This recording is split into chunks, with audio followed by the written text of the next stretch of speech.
वह पथ का पथिक कुशलता क्या, जिस पथ पर बिखरे सूल न हो। नाविक की धैर्य कुशलता क्या, जब धार आए प्रतिकूल न हो। करे कोशिश इंसान तो क्या क्या नहीं मिलता, वो शीश उठा के देखे जिसे रास्ता नहीं मिलता।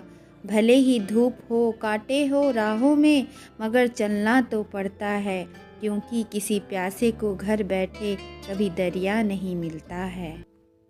हेलो एवरीवन, नमस्ते। कैसे हैं आप सब? आशा करती हूँ बहुत अच्छे से होंगे, अपना और अपने गार्डन का खूब ख्याल रख रहे होंगे। दोस्तों, आपका संकल्प ही आपकी सफलता को तय करता है, क्योंकि संकल्प में ही ऊर्जा प्राप्त होती है, मार्ग प्रशस्त होता है, प्रतिकूलता में भी आनंद आता है। ठीक उसी तरह हम लोग अगर किसी काम को ठान लेते हैं तो वो काम करके ही रहते हैं और उसमें सफलता निश्चित ही मिलता है। फिर चाहे कैसे भी मौसम हो, सर्दी गर्मी बरसात या फिर कड़कड़ाती हुई ठंड, तो इस समय भी कुछ पौधे ऐसे होते हैं जिनकी कटिंग बहुत ही आसानी से आप लोग इस समय भी लगा सकते हैं। थोड़ी सावधानी बरतनी पड़ती है, लेकिन अगर कुछ अलग करना है तो हमें कोशिश करनी पड़ेगी। सफलता डेफिनेटली मिलता है, बशर्ते कि कोशिश हमें बहुत ही ईमानदारी से करना है। तो चलिए आज की वीडियो शुरू करते हैं। इस खूबसूरत पौधे को देखते हुए, ये है एंजॉय पोथोस। इसकी भी कटिंग आप इन दिनों लगा सकते हैं, लेकिन सबसे पहले जो मैं कटिंग लगाना बताऊंगी डेफिनबेकिया की बेहद ही शानदार और खूबसूरत वैरायटी है।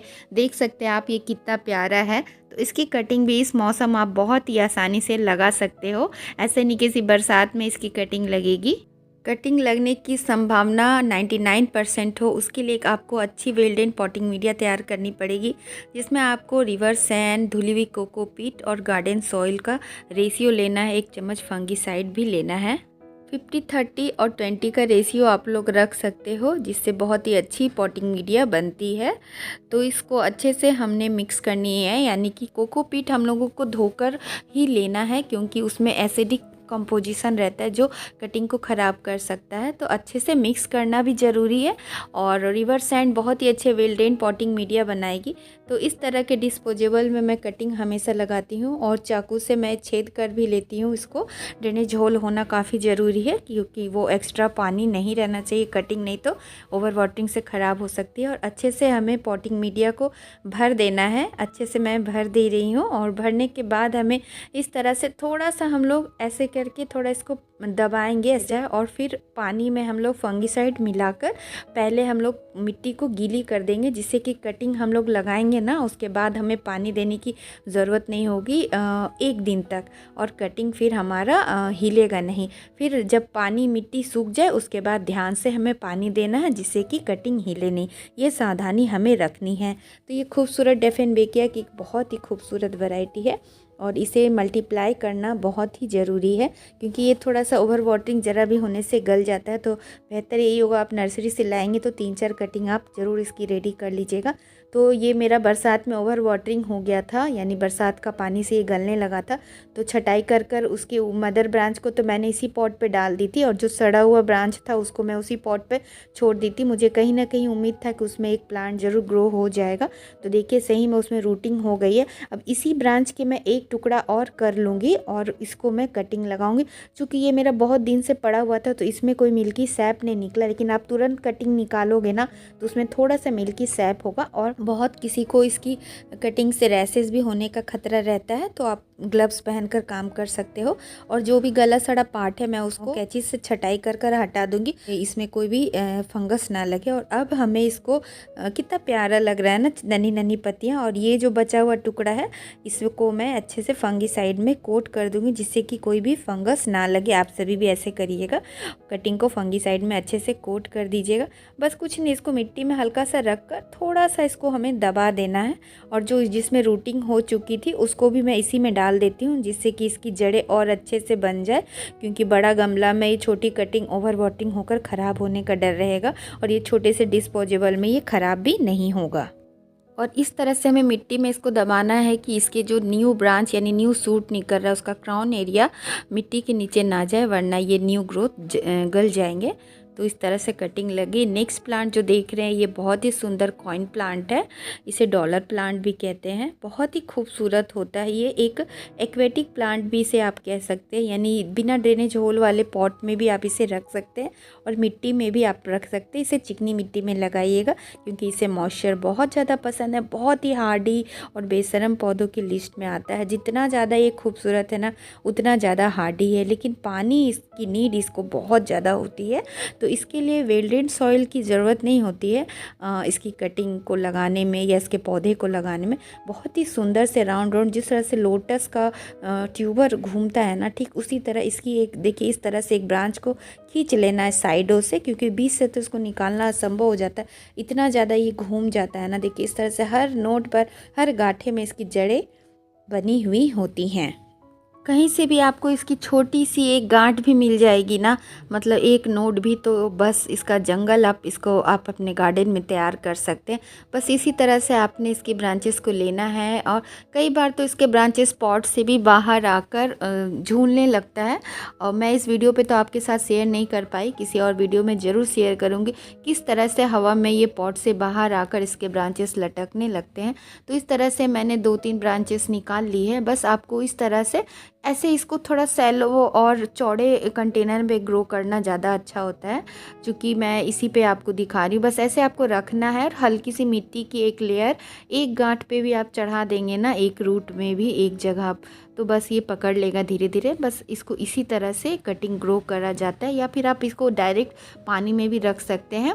बहुत ही इजी टू ग्रो पौधा है, यानी कि लो मेंटेनेंस है, धूप में छाँव में हर जगह चल जाता है और बहुत जल्दी मल्टीप्लाई हो जाता है। अगला पौधा जो है वो बहुत ही ज़्यादा हार्डी, और इसकी तरह तरह के टोपियारी और बोनसाई बनाया जाता है, क्योंकि इसके जो ब्रांचेस होते हैं वो काफ़ी लचीला होता है और कटिंग इसके 12 महीना आप लगा सकते हो। इसके लिए कोई मुहूर्त या कोई स्पेशल दिन, स्पेशल मंथ की आवश्यकता नहीं होती है। सालों भर इसकी कटिंग आप लगा सकते हो। ये जो छोटे छोटे इसके जो ब्रांचेस निकल रहे हैं उनसे भी आप ग्रो कर सकते हो। इतना छोटा छोटा आप 2-2 इंच की कटिंग लोगे और फंगीसाइड पे कोट कर देना, नहीं तो आप एलोवेरा जेल भी लगा सकते हो। और इस तरह से इसको आप मिट्टी में 2 नोड आप डाल दीजिए। और ये जो छोटे छोटे आप देखे हैं ना, जो मैं ब्रांचेस से छटाई कर हटाई थी नोड एरिया क्लियर करने के लिए, बस इनसे भी आप कटिंग रेडी कर सकते हो। देखिए इनको भी मैं जाया नहीं होने दूंगी, बहुत अच्छा से ये कटिंग आराम से लग जाता है। तो मैंने इसको बहुत ज़्यादा मल्टीप्लाई कर चुकी हूँ अपने गार्डन में। देखिए ये कटिंग कुछ दिनों पहले लगाई थी, क्योंकि इसको बुशी करने के लिए हम लोग कटाई करते रहते हैं और कटिंग निकलते रहता है। नेक्स्ट देखिए ये बहुत ही खूबसूरत पौधा आप लोग देख रहे हैं, वेरीगेटेड, इसमें फूल भी आता है। ये वेरीगेटेड चाइनीज़ वॉयलेट प्लांट है, बहुत ही खूबसूरत हैंगिंग बास्केट में लगता है। फूल भी काफ़ी खूबसूरत है और पत्तियां तो शानदार है, सालों भर पत्तियां इसकी यूं ही खूबसूरत बनी रहती है। तो कुछ दिनों पहले मैंने इसकी कटिंग लगाई थी, बहुत ही जल्दी इसमें रूटिंग हो जाता है।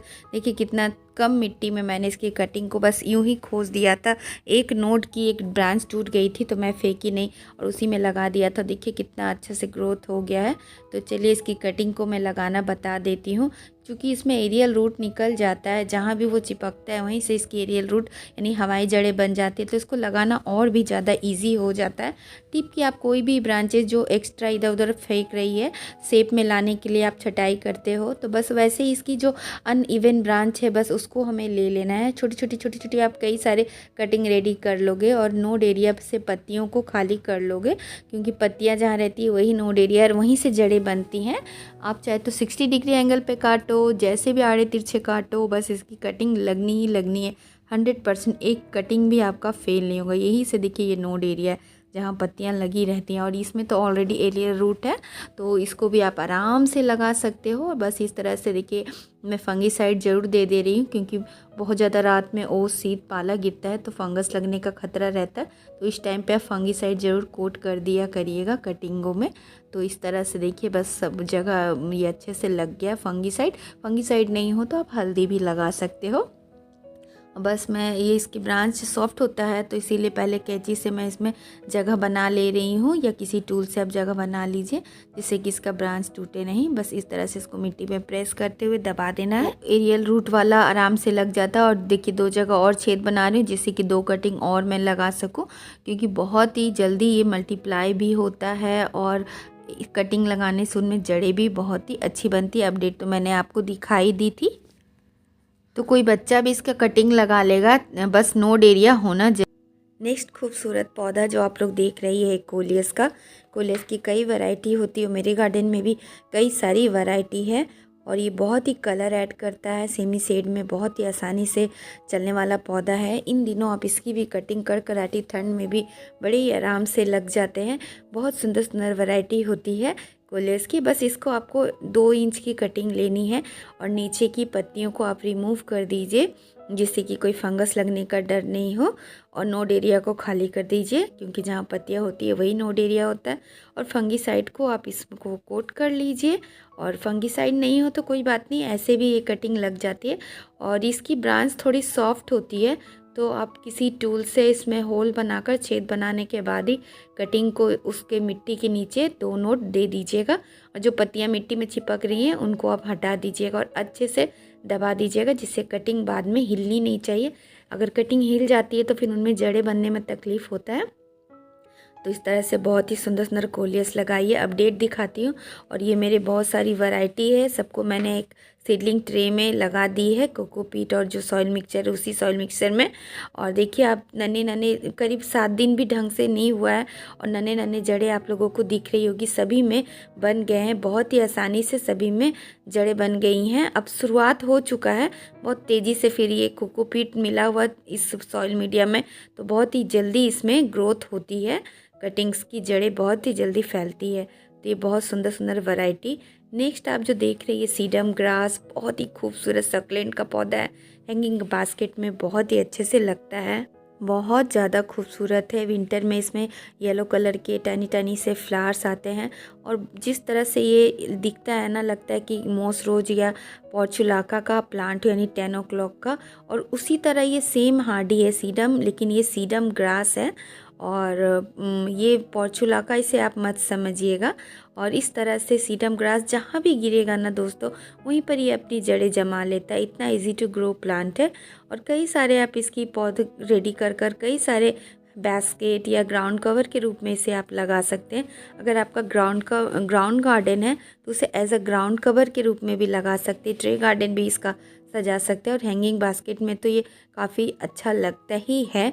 बहुत वर्सटाइल पौधा है और काफ़ी हार्डी और लो मेंटेनेंस पौधा है। पानी कम चाहिए, धूप नहीं चाहिए, और अच्छे से इजी टू ग्रो प्लांट है, यानी कि बहुत जल्दी कटिंग से मल्टीप्लाई भी हो जाता है। और जो ब्रांचेस इसके फैल जाते हैं इधर उधर, कभी कभी टूट कर खुद पर खुद गिर जाता है, और हैंगिंग में लगा है तो नीचे के पॉट में गिरकर अपनी जड़ें जमा लेता है। मैं आपको इसकी अपडेट दिखाती हूँ। इस तरह से कटिंग बहुत ही अच्छे से लग जाती है। और आप लोग देखो कि ऊपर हैंगिंग बास्केट था और नीचे में ये पॉट मेरा रखा हुआ था, और कुछ टुकड़े गिर गए थे इसी पॉट में। और देखिए किस तरह से अपनी ग्रोथ स्टार्ट कर दिया हुआ है। इसी में मैंने क्रीपिंग चार्ली की भी कुछ कटिंग डाल दी थी, और बहुत अच्छे से वो भी ग्रो हो रहा है। नेक्स्ट पौधा जो देख रहे हैं खूबसूरत सा, ये सिंचेजिया का पौधा, और ये भी बहुत ही हार्डी पौधा होता है। कटिंग से इतना जल्दी मल्टीप्लाई होता है कि क्या ही कहने, और बहुत आसानी से इसकी कटिंग लग जाती है। इसकी कटिंग नहीं लगने का तो सवाल ही नहीं उठता। अपने पौधे से बहुत ही हेल्दी सी कटिंग आप निकाल लीजिएगा, और साथ ही ये देखकर कटिंग निकालिएगा कि आपके पौधे की ब्यूटी ख़राब भी ना हो, और आप उसे अच्छे से निकाल कर कटिंग जगह देखकर और उसका मल्टीप्लाई भी कर लीजिए। तो इस, और ये जो आप देख रहे हैं ना पॉट, मेरा मदर प्लांट, वो भी मैं कटिंग से ही लगाई हुई हूँ। और ये देखिए इस तरह से मैंने कोट कर दी फंगीसाइड की, और बस एक नोड आपको डाल देना है मिट्टी के नीचे। एक नोड ही काफ़ी है इसमें जड़ें जमाने के लिए। तो जो मदर प्लांट है एक्चुअली वो भी मैंने कटिंग के थ्रू ही ऐड करी थी। उसमें से एक कटिंग और मैंने इसी पॉट में डाल दी थी, ताकि आप लोगों को अपडेट दिखा सकूं। और कोई खासा दिन ज़्यादा नहीं हुआ, 15 दिन होता होगा हार्डली, मुझे यही लग रहा है। और ये देखिए 15 दिन में इस तरह से रूट बनना शुरू हो गया है। और आपको मैं देखिए धोकर दिखा रही हूँ, और जड़ें आपको दिख रही होंगे। हालांकि बहुत ज़्यादा जड़ नहीं है, लेकिन ये अपनी जड़ें जमा ही लेगा। तो इसको भी मैं इसी में डाल देती हूँ ताकि ये और अच्छे से ग्रो हो जाए। नेक्स्ट जो आप देख रहे हैं स्पाइडर प्लांट है, काफ़ी खूबसूरत लगता है ये पौधा और काफ़ी हार्डी होता है। नीचे इसके कई सारे राइजोम होते हैं। आप इसको राइजोम के थ्रू डिवाइड कर कर भी बहुत सारा प्लांट बना सकते हैं, लेकिन ईजीएस्ट मेथड इस यही होता है। देखिए कितना खूबसूरत लगता है जब इसके बेबीज़ निकलता है, और इसके बेबीज़ को आप नहीं प्रोपगेट करोगे तो ऐसे सूख जाता है। तो क्या फ़ायदा ऐसे सुखाने का, क्यों नहीं हम लोग इसको अनगिनत ढेरों मल्टीप्लाई कर सकते हैं। इस समय इसमें फ्लॉरिंग आता है तो ये बेबीज़ वैसे भी सूख जाता है, तो आप इस समय इसको बचा लीजिए। अगर विंटर में आपका मदर प्लांट ख़राब हो जाता है तो आपके पास इसका बेबी रेडी होना चाहिए। तो नीचे से इसकी क्राउन एरिया को साफ़ कर देना है। जो भी जड़ों के पास से मिट्टी पत्तियाँ लगी हुई हों उन पत्तियों को आप साफ़ कर दीजिए, रिमूव कर दीजिए। और क्राउन एरिया को मिट्टी में नहीं देना है, ओनली इसके रूट को ही देना है। ये देखिए क्राउन एरिया उसको मत दीजिएगा, ये नीचे जो जड़ें हैं बस इसके जड़ों को ही, क्राउन एरिया नहीं देकर जड़ों को ही मिट्टी के नीचे देना है, जिस प्रकार मैं दे रही हूँ। बस यही सावधानी रखना है और कुछ ज़्यादा ध्यान देने की ज़रूरत नहीं है स्पाइडर प्लांट में। तो एक और बेबी को मैं इसी में दे देती हूँ, फिर मैं मल्टीप्लाई हो जाएगा, इसकी जड़ें जम जाएंगी तो किसी को दे दूँगी। नेक्स्ट देखिए ये स्वीट पोटैटो वाइन, ये मैं स्वीट के डब्बे में कुछ कटिंग्स डाल दी थी और कोकोपीट वाला मिक्सचर में, यानी कोकोपीट रहने से जड़ें काफ़ी जल्दी बनती है। एक तो मॉइस्चर का कमी नहीं होता है, हम लोगों को बार बार पानी नहीं देना पड़ता और जड़ें बहुत जल्दी तीव्र फैलती हैं। इसमें देखिए पूरा डब्बा ही इसने जकड़ लिया है पॉटिंग मीडिया को, और सभी कटिंग से ही 3 कटिंग मैंने लगाई थी, बहुत अच्छे से ग्रो हो गया। उसमें से भी कटिंग लेकर देखिए ये कटिंग मैंने फिर से और मल्टीप्लाई कर ली। इस तरह से आप एक पौधे से अनेक पौधा बना सकते हो। आप में हुनर है, आप बस दृढ़ इच्छा शक्ति की कमी नहीं होनी चाहिए। नेक्स्ट देखिए ये क्रोटन का पौधा देख रहे हैं, इसको भी मैंने कटिंग के थ्रू ही ग्रो करी है। इसकी भी कटिंग लगाना काफ़ी इजी होता है। 2 से 3 से 4 इंच 5 इंच की कोई सी भी कटिंग आप लगा सकते हैं। 2-3 नोट मिट्टी में डाल दीजिए और बहुत अच्छे से कटिंग लग जाएगा। देखिए ये कटिंग मैंने लगाई थी, कितने कम मिट्टी में मैंने लगाई थी, फिर भी देखिए कितने अच्छे से इसकी कटिंग लग गई है। बस इसे एक नया पॉट देने की ज़रूरत मात्र है और बहुत ही अच्छे से अपनी जड़ों को फैला लेगा। नेक्स्ट देखिए ये फाइकस अब इस समय ठंडियों में पत्तियां झाड़ देता है और डंडी डंडी बच जाता है, तो बेहतर है कि मदर प्लांट अगर किसी कारणवश ख़राब हो जाए तो उसके बेबीज़ हमारे पास रहने चाहिए। तो इस तरह से सूख गए जहाँ ब्रांच, तो वहीं अच्छी हेल्दी ब्रांच देखकर हमें वहीं से कुछ ब्रांचेस को सेलेक्ट कर ले लेना है। और इस तरह से देखिए आपको बहुत ज़्यादा नहीं भी मिलेगा तो आप इस तरह से एक पत्ती के एक नोट से 2 नोट से ही आप इसकी कटिंग को तैयार कर सकते हैं। अच्छे से फंगिसाइड लगाने के बाद देखिए इस तरह से एक नोड से भी आप इसे प्रोपगेट कर सकते हो और बहुत अच्छे से ये लग जाने वाला है। और बाकियों को भी हल्का हल्का तिरछा करते हुए इसे हमें लगाते चले जाना है। बहुत आसान होती है इसकी कटिंग लगाना। चलिए अब डेट दिखाती हूँ। लगभग 1.5 से 2 महीने पहले मैंने इसकी कटिंग को लगाई थी और देखिए कितने अच्छे से जड़ें फैला ली हैं। अब इसको बड़ा बड़ा पॉट में दे दूँगी अलग अलग सेपरेट, तो बहुत सारा मुफ्त में मुझे ये फाइकस का पौधा, वेरीगेटेड फाइकस का पौधा मुझे रेडी होकर मिल गया है। तो आशा करती हूँ आज का वीडियो आप सभी को बहुत ही पसंद आया और बहुत हेल्पफुल रहा हो।